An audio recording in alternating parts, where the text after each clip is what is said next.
At ang bibi ko. I love you! Love you, pare. Bibo! Bibo!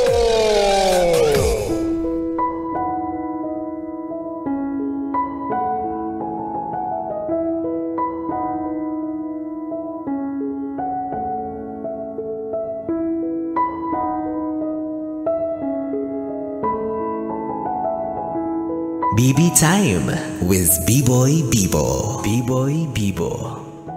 Bibi, kumusta? Ilang taon ka na? Sa edad mong yan, malamang sa malamang, marami ka ng karanasan. Mula sa pagiging bata na walang ibang problema, kundi ang mga gawain at takdang aralin sa eskwela. Mula sa munting paslit na masayang naglalaro sa kalsada kasama ang barkada. Mula sa pagiging musmos na walang kamuwang-muwang hanggang sa marating mo ang hustong gulang. At tignan mo nga naman, matapos kang hubugin ng panahon, sanayin ng bawat hamon at pagtibayin ng mga pagkakataon, makikita mo sa harap ng salamin ang iyong refleksyon. Baon ang mga leksyon na mas nagpapatatag sa iyo ngayon. Baliwala ang unti-unting pagkulubot ng balat.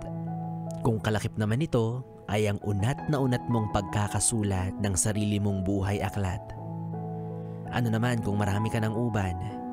Kung sa ulo mo rin naman matatagpuan ang talino at kaalaman na matagal mong pinag-ipunan. Hindi alintana ang nangihinang buto kumpara sa tibay at lakas na ipinamalas mo sa mga taong nakapaligid sa iyo. Alam mo, sa katunayan, napapahanga mo ko. Bilib ako sa kung paano mo gamitin yung buhay na ipinahiram sa'yo. Maaaring oo, walang permanente sa mundo. Lahat tayo ay lilisan paglaon. Pero magkakatalo sa kung paano ka mag-iiwan ng legasiya sa mga susunod na henerasyon.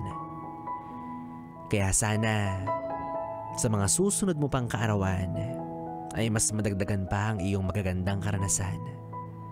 Mga aral na ibabahagi sa kabataan, masasayang alaala na hindi mo makakalimutan.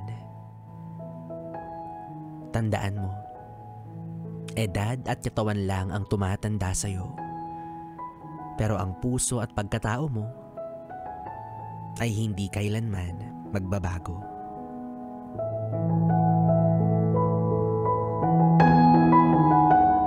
At ang mahalaga, matanda ka man sa kanilang paningin, may asim pa rin.